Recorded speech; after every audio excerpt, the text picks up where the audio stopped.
Good day, I'm Theodore Henry, and this is your JIS News for Thursday, December 7, 2023. A joint select committee of Parliament is to be established to review proposed amendments to the Domestic Violence Act. In an update to Parliament on Tuesday, Minister of Culture, Gender, Entertainment and Sport, Olivia Grange, said the members would be named next week.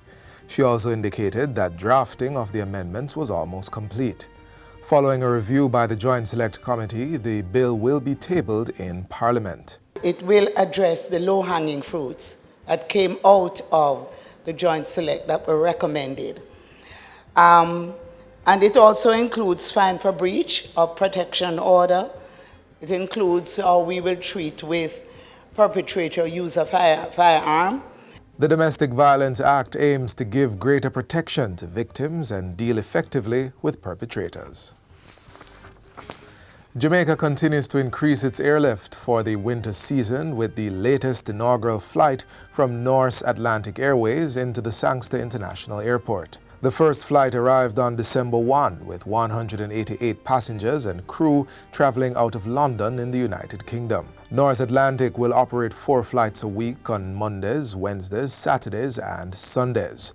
Chief Executive Officer of MBJ Airports Limited, Shane Monroe, says the UK flight is one of several new services for the airport. It's been quite a busy year actually. New service out of the United States, new service out of Canada, new service out of the UK today, Norris flying out of Gatwick. We have one more to come before Christmas and we're excited. North Atlantic's commercial director, Bard Nordhagen, expressed his enthusiasm and prospects for the Jamaican market. So now we're going to do winter. We want to succeed, we want to learn, we want to understand how we can expand from there.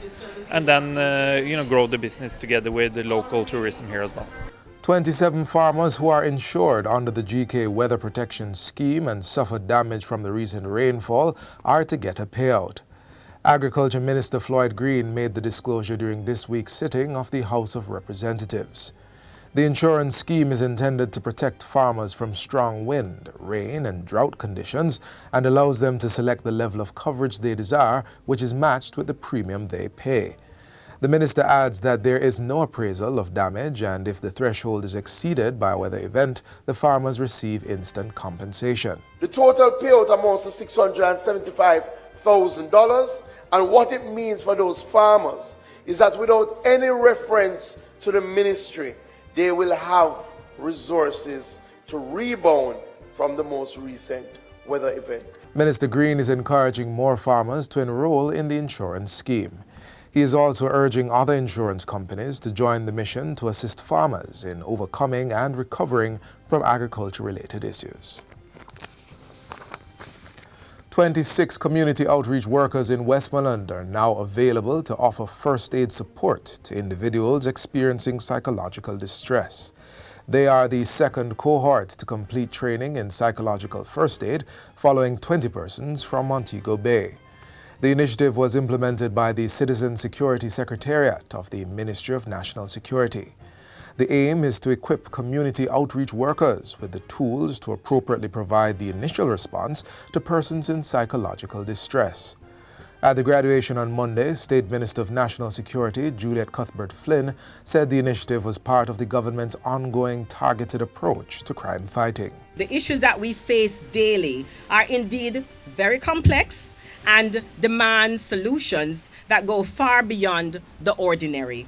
Your participation in this training embodies a commitment to activate problem-solving strategies that will create sustained impact for Jamaica land we love. The training is developed by the Pan American Health Organization, PAHO, and tailored to the Jamaican context by the European Union Technical Assistance Team. The graduates are strategically positioned across more than 20 communities in Westmoreland, namely Savannah Lamar, Cook Street, Seaton Crescent, Harmony Town, Russia, and Delviland. The community outreach workers are also available in Newmarket Oval, Frome, Georges Plain, Petersfield, Grange Hill, and Farm Pen, as well as the communities within the Zones of Special Operations, ZOSOs. And finally, students at St. Benedict's Primary School are the first to benefit from a 3-part book series written to introduce youngsters to science, technology, engineering, and mathematics STEM career options. The Beng and Friends series is written by Lorna Green, who presented copies of the books to the institution's principal on December 4. Some of the titles include What is a Career for ages 5 and 6 and Learn About a New STEM Career for 8-year-olds.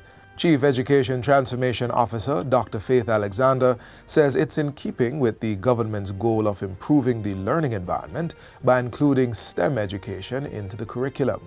The Ministry of Education is going to totally transform how you learn, how the curriculum is written, and also to prepare you to be citizens of a global community. During the handing over ceremony, the Beng and Friends author also read excerpts from the books to the St. Benedict's primary students. The school's principal, Jacqueline Carter Dixon, welcomed the books, which she said would be a tool for the students to gain a different perspective as they learn about the various STEM jobs and opportunities. Children, you are the agents of change. You are the future. These books, written by Miss Lorna Green, will aim to broaden your scope of thinking, creating, doing, and exploring. And that's it for JIS News Today. I'm Theodore Henry. Thanks for watching.